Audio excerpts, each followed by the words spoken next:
나는 사실 너의 생각이 궁금했는데 루키 어떻게 생각해? 라고. 어떻게 20살 연상의 남자와의 사랑이 역겹지 않을까. 근데 그 시대에는 그럴 일이 그 뭐 시대에는- 있겠지. 이게 딱히 더러운 그런 게 아니어도. 근데 이제 이거를 현대로 가져와서 공연을 올릴 때 어떻게 해야지 이제 이 두 사람의 나이 차이가 안 보이고. 근데 안 보일 수도 없어. 심지어 보아스가 언급을 하잖아요. 그래서 룻과 보아스가 완전한 일반적인 연인이라고 말하기는 어렵지니까 그것을 로맨스로만 해석하기는 어렵지만 그렇다고 해서 로맨스가 없는 사이냐? 그건 아니잖아. 결국엔 둘 사이에서 아기가 태어나는데 맞아. 그럼 그 과정으로 그거 하늘에서 황새가 물었다고 할까? 그럴 수 할 수 없잖아. 그 둘은 어쨌거나 부부고 그 보아스가 룻을 정말 인격적으로 이성으로서 사랑한단 말이에요. 그 룻도 보아스한테 맞아. 그렇게 하고 그러니까 분명 그게 있는 거야. 왜냐면 그 둘의 관계는 그 둘의 관계 결국에 모든 것이 다 담겨 있기 때문에 로맨스가 반드시 있다는 거죠. 근데 목사님이 그때 얘기하셨던 바는 룻은 뭐 그렇게 가녀린 여성적인 그런 여자는 아니었을 거다. 정말 가정을 먹여 살릴 만한 강인한 이방 여성이었을 거고 보아스는 진짜 나이 많은 사람이었을 거다. 이런 게 잘 고증이 됐으면 좋겠다라고 하셨지만 그게 실제 무대로 올라갔을 때 우리가 원하는 비주얼로 보일 것인지. 그래서 보아스가 무대에 안 나오는 거 어때? 성령의 음성처럼 말만 계속하는 거야. 무대 저쪽에 보아스가 있다고 하고 무대 계속 룻이랑 나옴이랑 여자들만 계속 춤추고 돌아다녀. 어때? 이게 결국에 보아스가 이제 예수님의 예표인 거잖아요. 이방 여인인 룻이 원래는 구원에 들어올 수 없는 룻이 이 이스라엘 천국에 받아들여지려면 그러니까 자기의 노력으로도 안 되고 자기의 헌신으로도 안 되고 자기의 결단으로도 안 되고 보아스의 은혜가 있어야지만 들어올 수 있는 그런 거잖아요. 장막에 이렇게 숨어드는 그 장면이 되게 로맨틱하거나 에로틱하게 그려지는 게 아니라 이 진짜 그 룻이 죄인된 그 나의 어찌할 수 없음 으로 뭔가 그 보아스 앞에 엎드러지고 그래서 보아스가 이렇게 그 룻을 자기 장막에 들이고 그 이불을 덮어서 뭔가 품는 그 장면을 볼 때 관객들이 아, 예수님이 날 저렇게 품으셨지, 예수님이 날 받으셨지, 그래서 내가 천국에 들어갈 수 있고 그 결핍이 채워졌지라는 그 감정을 관객들이 느꼈으면 좋겠는데 그러면 그 감정을 관객들이 느끼면 거기서 보아스가 뭐 할아버지든 룻이 어떻게 생겼든 이렇게 안 중요하잖아요. 거기서 뭔가 드러나야 되는 건 그런 건데 그 비주얼 때문에 어씨 뭐 하는 거야, 팔배가 뭐 하는 거야 지금 이렇게 되면 안 되니까 그런 묻기에 대한 고민들이 좀 있고 성환 오빠는 뭐라고?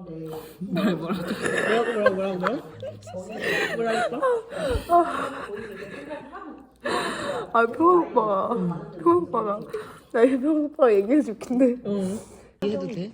말벌 아저씨.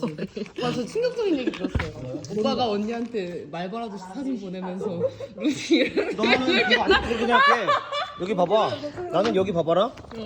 나오미를 다바크 보여요? 나오미를 다바크하는 상태로 눈이 돌아있으니까 대답이 없어.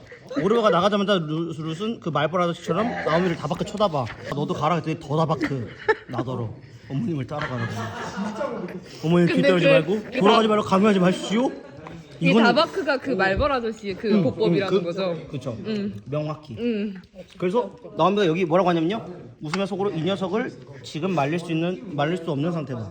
눈이 돌았어. 그래, 그럼 나와 함께 가자. 알겠습니까? 질주를 멈춰주세요. 저는 멈출 생각이 없고 룻은 그 보리자루 들고 가는 모습 보십시오. 이거 16kg 최소 16에서 22kg짜리 가서 어머니한테 가서 어머니 보십시오 한 다음에 먹었던 볶은 가루 여기서 꺼내서 여기도 보십시오. 이만큼 남았습니다. 이미 오빠가 룻을 해. 눈이 돌았어. 눈이 약간 이런 느낌.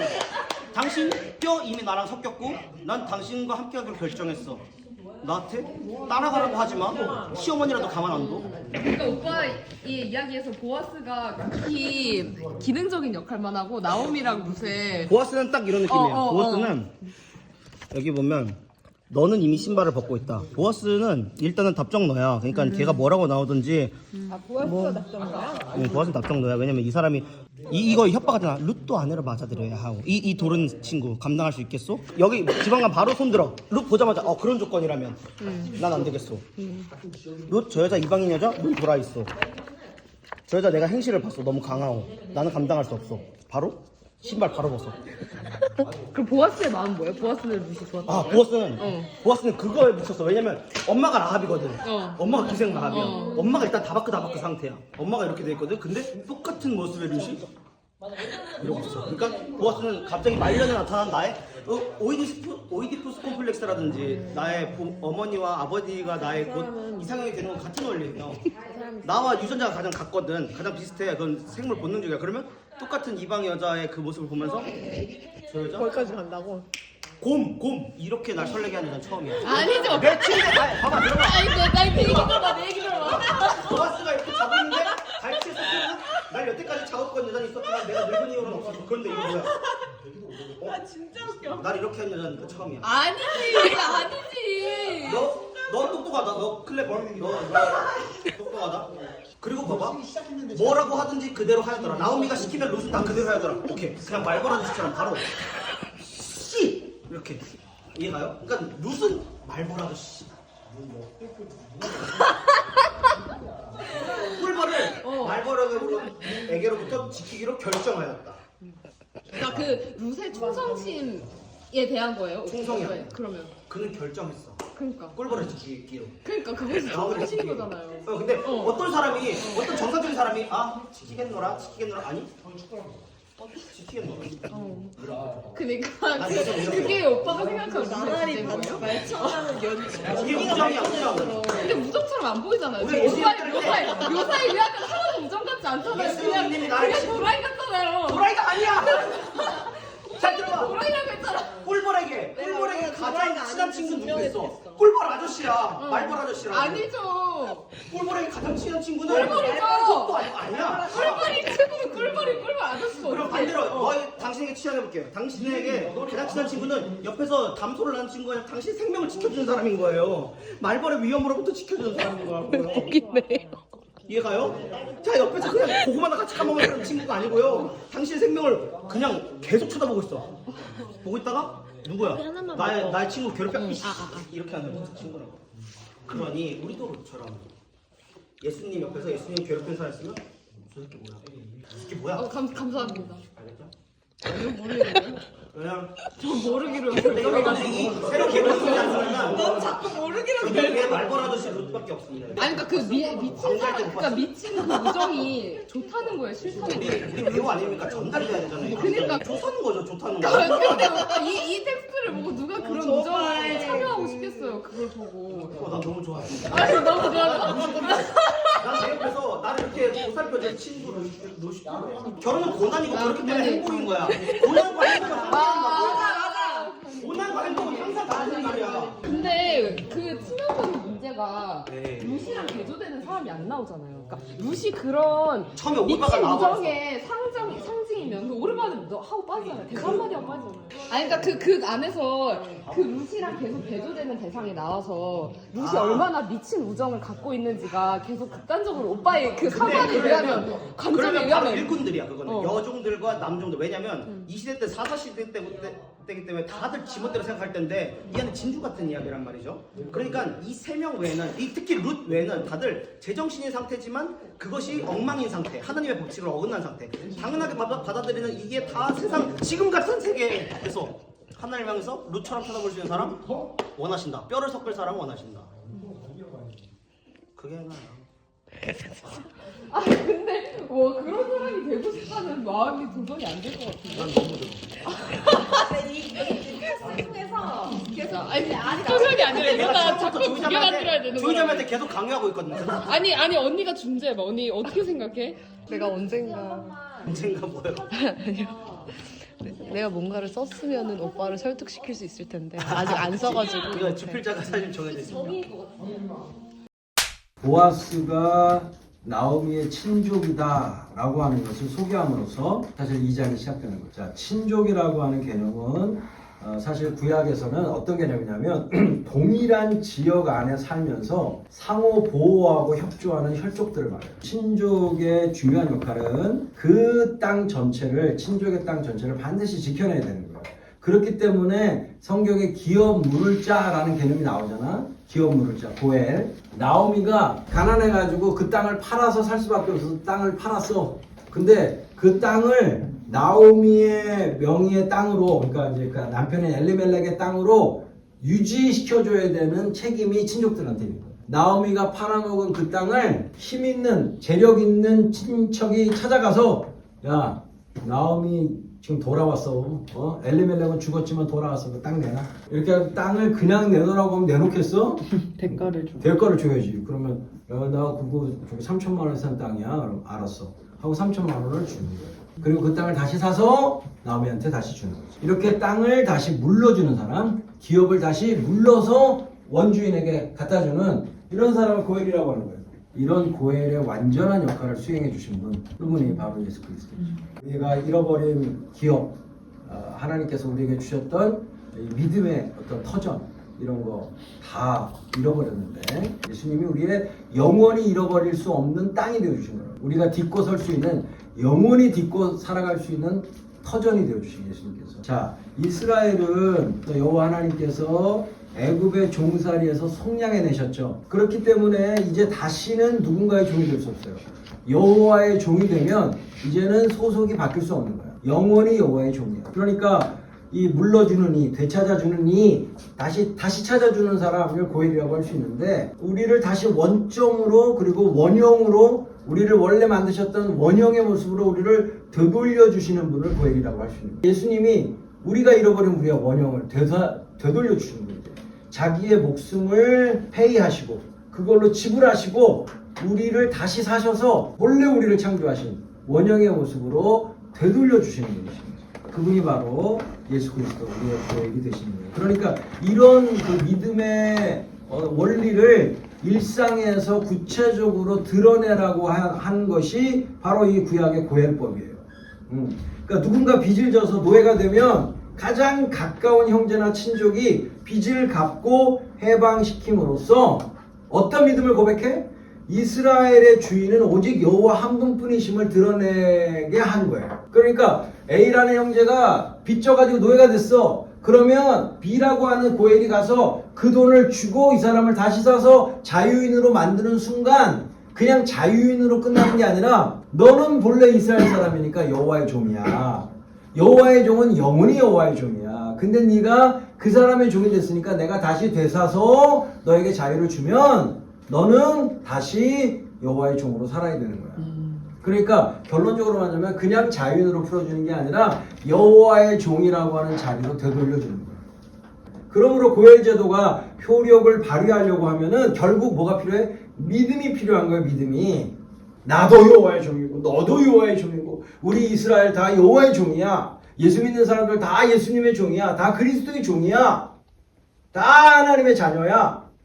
우리는 누구의 종이 될 수 없어. 우리는 돈의 종이 될 수도 없고 쾌락의 종이 될 수도 없고 나 자신의 종이 될 수도 없어. 나는 하나님의 종이야. 나는 그리스도의 종이야. 복음의 일꾼이야. 교회의 일꾼이야. 이런 믿음이 없으면 에이 뭐 인생이 그냥 다 그렇게 살다가 죽는 거지. 뭐 그런 게 어딨어. 이런 사람들이 교회의 대다수를 차지하면 교회 안에 이런 고엘의 모습이 사라지겠지. 그러나 아니야. 우린 그리스도의 종이야. 우리 모두는 다 그리스도가 우리를 속량하셨어. 그러니까 어디에도 매이면 안 돼. 우린 그리스도에게만 매여야 돼. 이런 믿음이 살아있는 교회라면 어떤 형제가 알코올 중독에 있으면 알코올의 노예로, 술의 노예로 살고 있으면 그거 그냥 볼 수가 없겠지. 어떻게든지 그 형제를 붙잡고 어떻게든지 그 형제를 설득하고 지켜내서 그 술의 노예로부터 벗어나서 너 술의 노예 아니야. 너는 그리스도의 노예야. 너는 그리스도의 종이야. 술의 종이 아니야. 이렇게 해서 건져내려는 노력을 하겠지. 그리고 좀 약간 조금 어려운 얘기긴 하지만 김 집사님이 빚 때문에 자기가 지금 빚 때문에 그리스도는 원래 빚 주고 살면 안 되지만 그러나 뭐 이게 현대사회가 너무 복잡해졌으니까 어쩔 수 없이 빚을 졌을 때 그분의 어떤 그런 간절한 회개와 아름다운 모습을 봤을 때 교우들의 마음에 이 고엘이 생각나서 저분이 저렇게 저 빚 때문에 저렇게 노예 생활하면 되겠는가. 우리가 십시일반 돈을 모아서 그 빚을 갚아드리자. 그분은 우리한테 요구하지 않으시지만 우리는 우리 모두가 그리스도의 종인데 그리스도의 종인 우리들이 어떻게 저분이 저런 노예된 생활을 하도록 내버려 둘 수 있겠냐. 그렇게 해서 십시일반 모아서 그분의 빚을 갚아줬다고 생각해요. 그러면 그게 얼마나 정말 그분의 믿음도 믿음이지만 그걸 경험한 전 교인들 안에 야 이게 교회구나. 이게 예수 믿는 사람이구나. 이게 구약의 그 고해, 우리의 고해 대신 예수님이 어떤 분인지를 드러내는 일이구나. 이걸 다 함께 경험하는 시간이 되지 않겠습니까? 제가 지금 드렸던 예를 잘 기억하세요. 이걸 주장하면 안 돼요. 왜 나한테 고해이 안 되시는 겁니까? 이 교회는 무슨 교회도 아닌가? 이러면 안 되고 조용히 하나님의 도우심을 구하고 기도하고 자기가 그걸 갚으려고 노력해야지. 근데 그거를 옆에서 자연스럽게 알게 된 그리스도인들이 가만히 있으면 안 되지. 그래서 그런 질서를 따라서 이런 고혈의 역할을 많이 감당하는 저와 여러분 됐으면 좋겠습니다.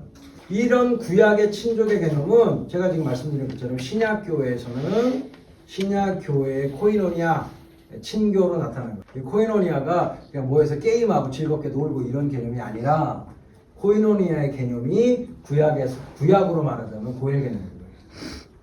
그러니까 우리가 사도신경 고백하죠. 나는 성령을 믿으며 거룩한 공교회와 성도의 교제와 할 때 그 성도의 교제, 그 교제라는 단어가 헬라어로 코이노니아.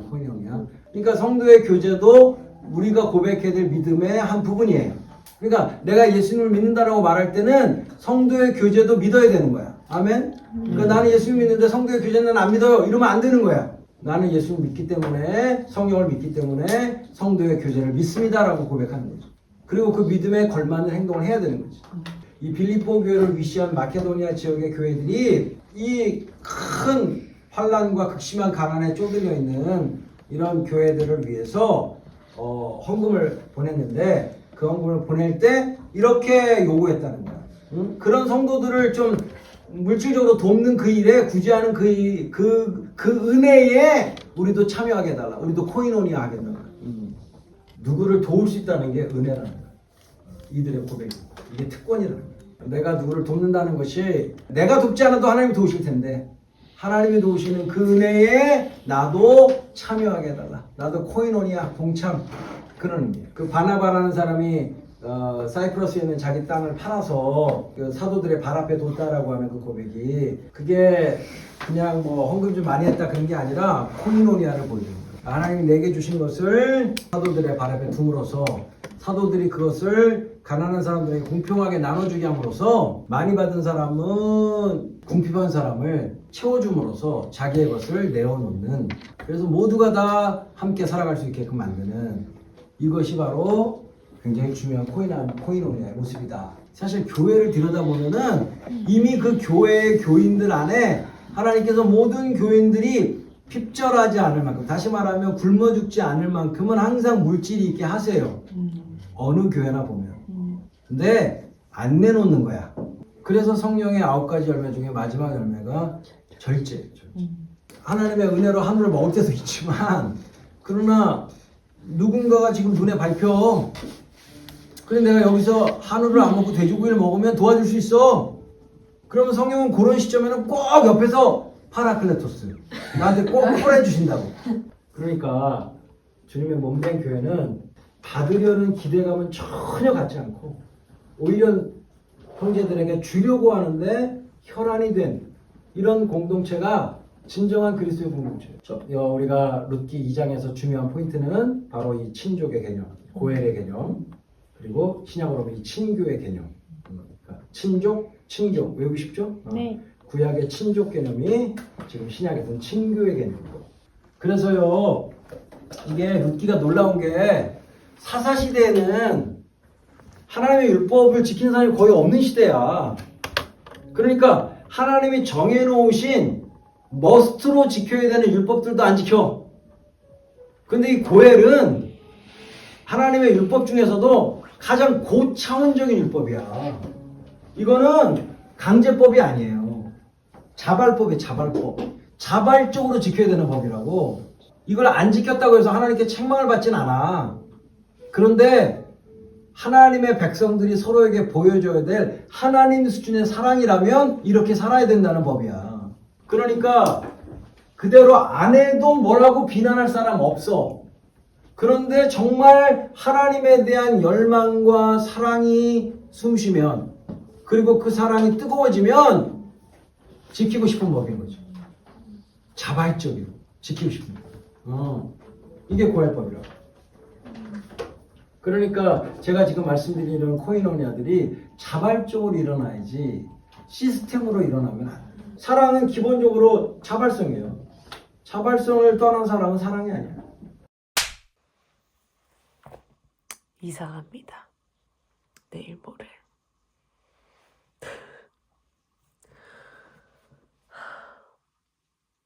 짐 정리해야 되고 집도 싸고 해야 되는데 난립니다. 감기가 걸려가지고 또 좋은 집에 살고 싶은 게 아니라 정직한 사람과 계약을 하고 싶다라는 그 마음이 있었는데, 결과적으로 말하면 지금 계약을 한 이 공인중개사분이 제가 만난 공인중개사 분들 중에 가장 읍 같았어요. 정말 이런 식으로는 계약을 하고 싶지 않았는데 그냥 계약을 하게 된 거예요.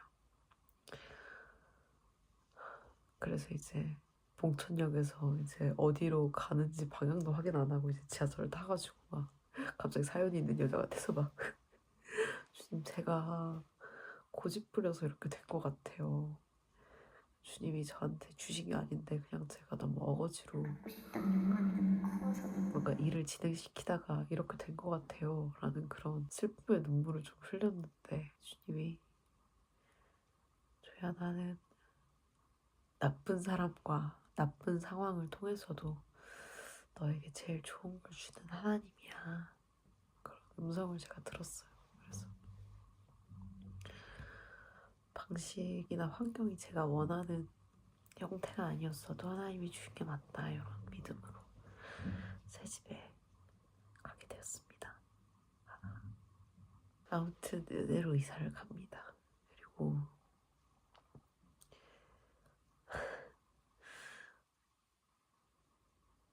여러분이 다 걱정해 주시고 기도해 주시고 물어봐 주시고 막 부동산 같이 가준다 그러고 이래저래한 정보들 알려주고 부동산 명함 주고 여러분이 저의 고엘이 돼주셔서 제가 이사를 합니다. 이 집은 그렇게 얻은 것 같아요. 여러분의 그 모든 것들을 저는 사랑으로 받았습니다. 사랑으로 주지 않으셨다 할지라도 사랑으로 받았고요. 이번에 그래서 김관영 목사님 설교를 들으면서 그 생각을 했어요. 아, 여러분들이 십시일반해서 나를 도와준 거구나. 우리도 모르는 사이에 그냥 어떠한 결론을 내린 거구나.